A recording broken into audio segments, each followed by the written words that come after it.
Hello ninth class students, कैसे हैं आप सब। उम्मीद है आप सभी ठीक होंगे और भाई अपनी पढ़ाई पे थोड़ा सा ध्यान दें। जय श्री कृष्णा सभी को। और साइंस में जो ग्रेविटेशन वाला चैप्टर था, चैप्टर नंबर 10, ये आपको आगे बढ़ाना है। इसका फर्स्ट पार्ट आज मैंने आपको कराया था, आज का मतलब 8 दिसंबर में, और ये वीडियो मैं तैयार कर रहा हूँ आपकी 9 दिसंबर के लिए। और इसमें आपको क्या मैंने आपको पढ़ाया, एक तो पढ़ाया कैपिटल जी, क्या पढ़ाया, कैपिटल जी, और एक पढ़ाया स्मॉल जी। ठीक है, कैपिटल जी अभी तक आया था, और जिसको हम क्या कह रहे थे, ग्रेविटेशनल कांस्टेंट कह रहे थे। क्या कह रहे थे बच्चों, ग्रेविटेशनल कांस्टेंट। और कैपिटल जी की वैल्यू कितनी होती है, 6.9 इंटू 10⁻⁻11। क्या होता है, यूनिट बड़ा ध्यान से रखना है, न्यूटन मीटर स्क्वायर पर किलोग्राम केजी स्क्वायर। ठीक है जी, 6.9 इंटू 10⁻⁻11 न्यूटन मीटर स्क्वायर पर किलोग्राम स्क्वायर। ये इसकी क्या है बच्चों, ये इसकी क्या है भाई मेरे,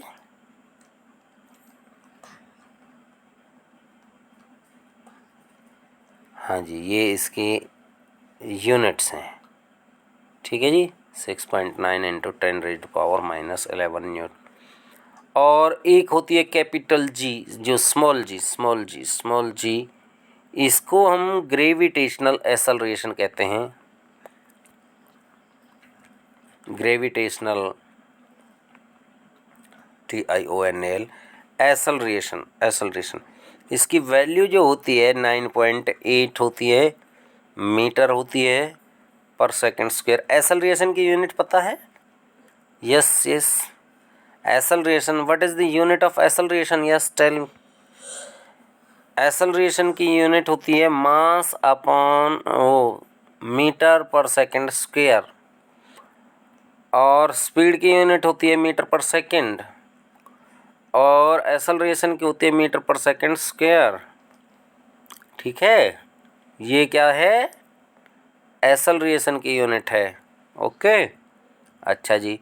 और ये वाला किसकी यूनिट है, ये है आपकी स्पीड की यूनिट।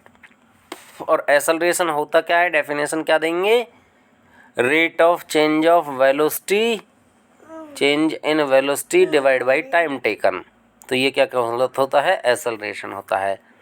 तो चलिए, अभी हमें इस चैप्टर में, इस पॉइंट में हम क्या करना चाह रहे हैं, हम करना चाह रहे हैं finding the value of small g, कि इसकी वैल्यू 9.8 होती भी है कि नहीं होती है, ये हमें फाइंड आउट करना है। देखिए साहब, हम फोर्स जानते हैं, फोर्स चैप्टर हमने पढ़ा है, force and laws of motion पढ़ा है। फोर्स जानते हैं, फोर्स क्या होता है, मास इंटू एक्सेलरेशन। ठीक है, m इंटू ए। लेकिन अगर ऑब्जेक्ट ग्रेविटेशनल की तरफ अट्रैक्ट हो रहा है, अर्थ की ओर अट्रैक्ट हो रहा है, तो फोर्स क्या हो जाए, एक्सेलरेशन क्या हो जाएगा, g में चेंज हो जाएगा, F equal to m into g. ठीक है जी। अब क्या है, हम ये F जानते हैं, पिछले उसमें से हमने पढ़ा है। ठीक है, F equal to G mm upon R square.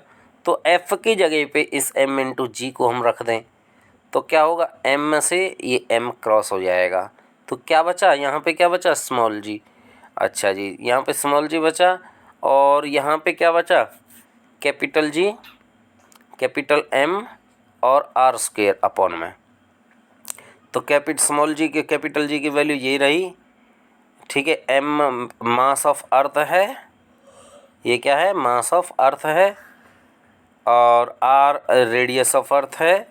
तो ये सब चीज़ें, और इसका स्क्वायर, और ये आपका क्या होगा। ठीक है जी, इसको सबको कैलकुलेट करने के बाद स्मॉल जी की वैल्यू आ गई, वो कितने आई, 9.8 मीटर पर सेकंड स्क्वायर। ठीक है जी। और ये इसका रिलेशन है, जो कि बहुत ही बहुत ज़्यादा इम्पोर्टेंट है, आपको ये चीज़ें समझनी है।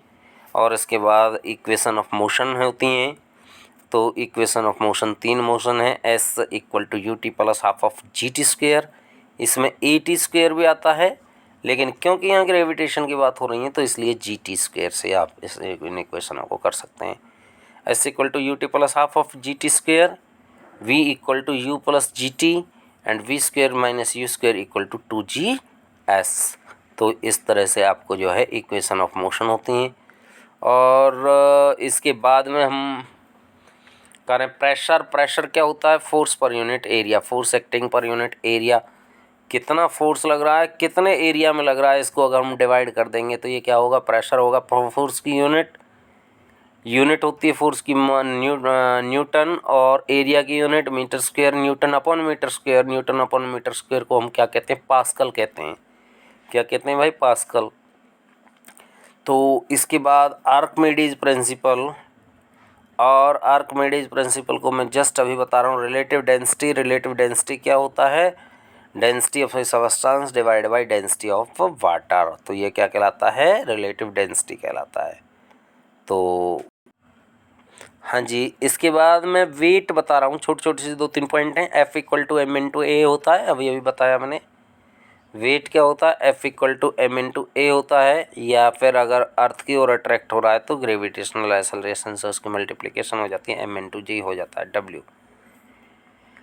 अब ये यहाँ पे कह रहा है कि जो वेट है वो मून पे कितना होगा, क्योंकि मून पे जो है, मून की जो रेडियस है वो अर्थ की रेडियस का 1/6 है, इसलिए उसका जो वेट है, weight of any object on earth divide by weight of any object on moon. तो मून के जब उसको वेट को अगर अर्थ के वेट से डिवाइड करेंगे तो कितना? 1/6 आएगा। तो 1/6 मान लो मेरा वेट 63 किलो है, या फिर आपका, ठीक है, 72 किलो है मान लीजिए मेरा वेट। हाँ, मुझे जो है पहले ऐसा वो डिजिट लेनी पड़ी जो कि 6 से पूरी डिवाइड हो जाए। तो मान लो मेरे जी 72 kg है वेट। तो मून पे मेरा वेट कितना होगा? Only 12 kilogram. तो 1/6 से उसको हम क्या कर सकते हैं? डिवाइड कर सकते हैं, तो हम वेट कैलकुलेट कर पाएंगे ऑन मून। ये इसके छोटे छोटे से न्यूमेरिकल्स हैं, और मास ऑफ ऑन ऑब्जेक्ट दे रखा है, वेट बताना है जी। तो W equal to m into g आप कैलकुलेट करिए और बड़ी इजीली आपका जो है आंसर निकल आएगा। 98 न्यूटन इसका वेट हो गया। और ऐसे ही 10 न्यूटन किसी का वेट है, और मेजर्ड अगर उसे मून पे करें तो कितना होगा? तो वो कितना होगा साहब? तो वो होगा 10/6 हो जाएगा। कितना हो जाएगा? 10/6, 1.67 न्यूटन उसका वेट हो जाएगा। ठीक है जी। और इन सब चीज़ों को देखते हैं हम।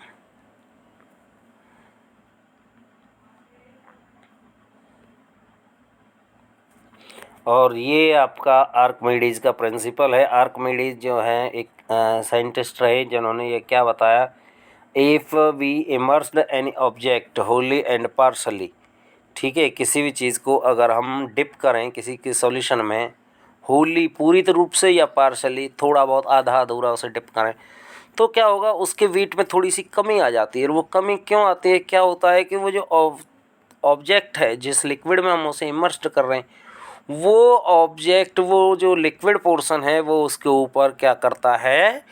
एक अपथ्रस्ट फोर्स लगाता है, और इसको हम क्या कहते हैं? बियोंसी कहते हैं। बियोंसी हिंदी में कहते हैं उत्प्लावन बल। ठीक है, उत्प्लावन। चलो हिंदी की मुझे ज़रूरत नहीं है, खैर आपके लिए।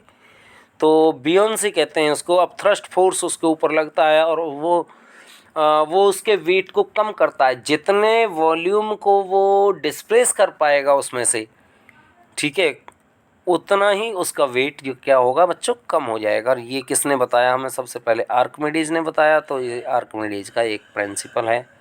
और इसके बाद में ये ज़्यादा बेटर है।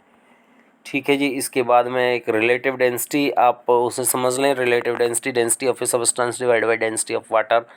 तो ये कैलकुलेट करने के लिए कह रहा है सिल्वर की जो रिलेटिव डेंसिटी है वो कितनी है? 10.8 है। जबकि वाटर की जो डेंसिटी है वो इतनी है। तो कह रहा है सिल्वर की डेंसिटी कितनी है साहब? तो आप आराम से रिलेटिव डेंसिटी आपको दे रखी है, वाटर की डेंसिटी दे रखी है, उसको क्या कर सकते हैं आप मल्टीप्लाई कर सकते हैं, तो ये इसकी रिलेटिव डेंसिटी हो जाएगी। तो बच्चे ये चैप्टर आपका इन 2 पार्टों में ख़त्म हो गया।